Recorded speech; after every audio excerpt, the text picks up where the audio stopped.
회원 여러분 안녕하십니까? 정통주식 채널입니다. 2월 6일 토요일 주식 시황을 말씀드리겠습니다. 지난 한 주도 주식시장이 주 초반 강세를 보였었죠. 강세를 보였던 그런 배경이 공매도, 미국에서도 공매도로 문제가 상당히 심각하게 게임스탑이라는 그 주식을 둘러싸고 개인과 그 헤지 펀드들의 공방이 치열했었죠. $10에 불과한 그런 주식을 일부 헤지펀드가 대규모로 공매도를 쳤다는 그런 정보를 개인들이 입수하고 그 주식을 집중적으로 매수해서 장중에 400불까지 끌어올리고, 물론 주말엔 다시 50불대로 또 하락을 하면서 많은 문제를 야기한 그런 상황이었는데요. 그거에 따라서 우리 국내에서도 공매도라고 하는 것이 기관과 외국인들에게만 유리하고 개인들은 상대적으로 불리한 것이다 해서 누차 이 공매도의 폐지 또는 연장에 대해서 거론되어 왔지 않습니까? 그래서 미국에서의 그런 사례들을 보고 우리 개인들도 공매도가 불리하지만은 않고 우리 개인이 똘똘 뭉칠 경우에 거대한 기관이나 이런 펀드들을 이길 수 있다, 이런 자신감들이 많이 표출이 됐었던 것 같아요. 그래서 2월 1일 날 연초부터 월 초부터 주가가 지난 수요일까지 개인의 왕성한 매수세로 주가가 끌어올리지 않았습니까? 물론 주가가 80포인트 정도 강세로 월요일 날부터 가니까 개인이 그 순매도로 전환을 하는 그런 모습들이었고요. 이렇게 강하게 가던 그 주가가 다시 주 후반으로 가면서 하락하는 그런 상황이 됐죠.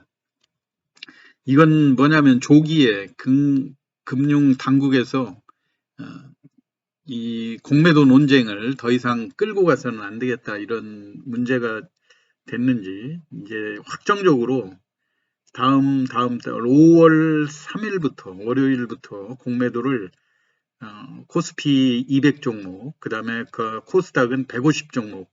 사실 그렇게 보면 코스피 200 종목이면 자본금이 자산 규모가 시가총액으로 약 한 5천억 이상은 다 해당이 되는 거거든요. 또 거래소 코스닥 150 종목은 시가총액 기준으로 약 2천억 정도니까 뭐 거의 전 종목을 다 하는 거나 마찬가지라고 봐야 되겠죠. 그렇게 하게 되면 그 주요 종목들이 지수를 또 끌어내리고 시장을 또 하게 되면 일부 중소형주들도 앞으로 좋아지지 않을 거다는 그런 우려 때문에 주가가 많이 하락을 하는 그런 분위기로 전환이 되면서 그 대형주에서 그 개인들이 신고가에 추격 매수해 가지고 수익을 올리기 상당히 어려운 그런 상황이 됐습니다. 그런데 그나마 지난 그 금요일 날 다시 지수가 어느 정도 또 상승세로 전환을 한 그 배경에는 아무래도 그 현대차와 애플카의 그 협업 관계가 이제 확정적으로 그 외국 언론에서는 계속 가능성이 있는 거로 보도가 되지 않습니까? 그것 때문에 그게 확정적인 보도가 나올 때까지는 그 자동차와 2차 전지 배터리, 또 자율주행차, 또 일부 기아차의 조지아주 공장의 그 협력사들, 그런 종목들을 중심으로 해서 빠른 순환매로 시장을 이어가는 그런 양상이 될 것 같은데, 여하튼 그 어찌됐든 그 대형주로 시장에서 매매를 해갖고 수익을 올리기는 갈수록 어려운 그런 국면이 됐거든요. 그래서 저는 오늘 같은 경우 이제 앞으로는 그 대형주가 신고가를 나올 때 추격 매수를 하는 그런 위험 부담보다는 그 바닥권에 근접한 그런 종목들을 중심으로 해서 서서히 바닥권을 탈출하는 그 종목을 소개해 드리려고 하거든요. 그래서 오늘 제가 소개해 드릴 종목은 두산중공업이라고 하는 종목인데요.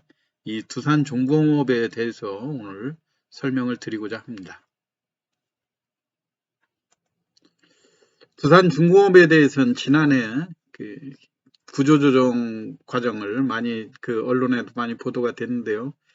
이제 그 기업 계열사들 매각을 마무리됐고 어제 최종적으로 두산인프라코어 지분이 현대중공업으로 넘어가면서 이제 두산의 또 지난 연말에 재무구조를 아주 많이 개선시켰죠. 유상증자를 성공함으로써 무려 9,980원 발행가의 1억 2천만 주를 유상증자에 성공하면서 1조 2천억의 자본을 확충했다. 그래서 토탈 주식수 3억 7,400만 주에 1조 8천억에 이르는 자본금, 그리고 시가총액도 4조 4천억에 이르는 막강한 그 안정적인 기업으로 탈바꿈하는 그런 상황입니다.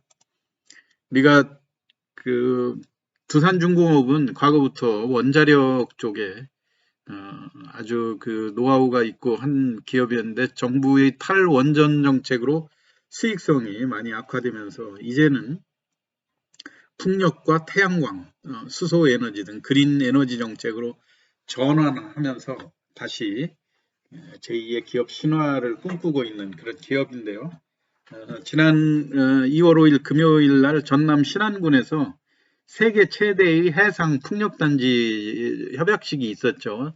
대통령이까지 참여하는 아주 큰 행사였는데요. 이쪽에 2030년까지 무려 48조를 투자해서 세계 최대의 해상 풍력단지를 조성하겠다. 무려 그 용량이 8.2 기가와트라고 그러는데요.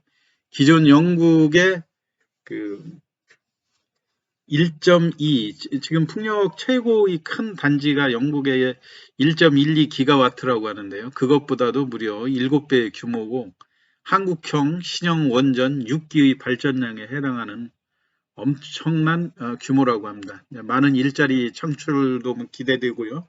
여기서 나온 전력으로 수도권의 모든 가정이 사용하고도 남는 양이라고 하니까 앞으로의 성장성이 많이 기대되는 그런 상황이고요. 지난 연말부터 두산중공업이 그 구조조정을 성공하고 또 해외에 적극적인 수주를 펼치고 있는데 지난 연말에 괌에 6천억 규모의 화력발전소를 수주한 데 이어서 금년 들어서도 중동 지역, 두산중공업 하면은 또 원자력 말고도 해상, 해수 담수화 프로젝트죠. 중동 지역에 이 해수 담수화 플랜트 건설이 활발하게 진행이 되고 약 7,800억 규모를 유치를 했고요.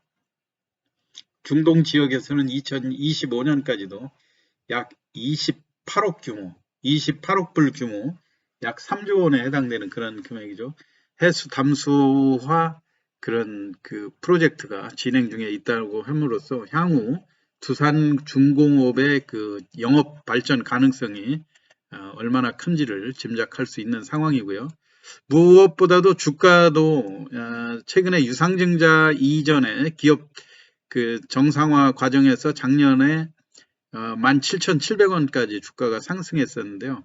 아무래도 대규모 유상증자 물량이 출회되다 보니까 작년 12월 24일 날 1조 1억 2천만 주가량의 유상증자 물량이 출회되지 않았습니까? 이걸로 인해서 주가가 약했다가 바닥을 찍고 1월 초 종합주가지수의 상승과 더불어 강세를 보이다가 다시 최근에 지수가 뭐 공매도 논쟁이나 이런 거 하고 엇물려 가지고 주가가 다시 11,800원에 이 바닥권을 형성하는 이런 모양새를 보여주고 있지 않습니까?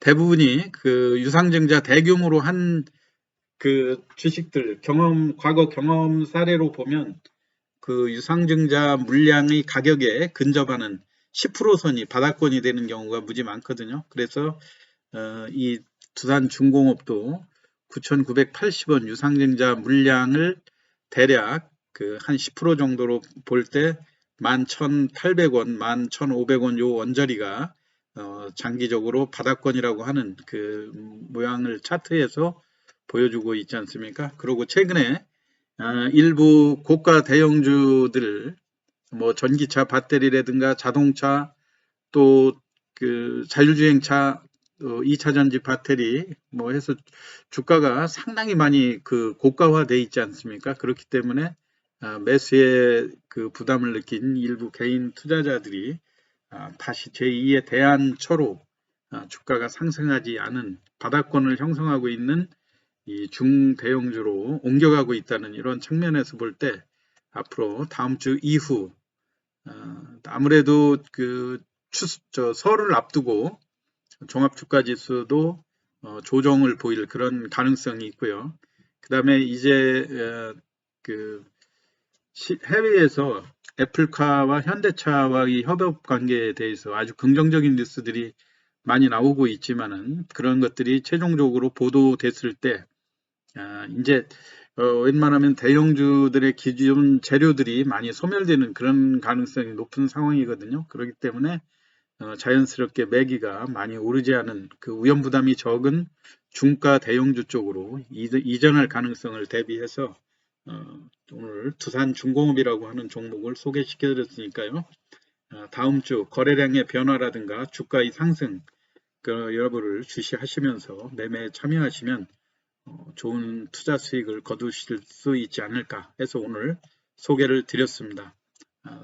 다음 주에도 좋은 투자 수익 거두시길 바랍니다. 오늘 주말 시황 이거로 마치겠습니다. 감사합니다.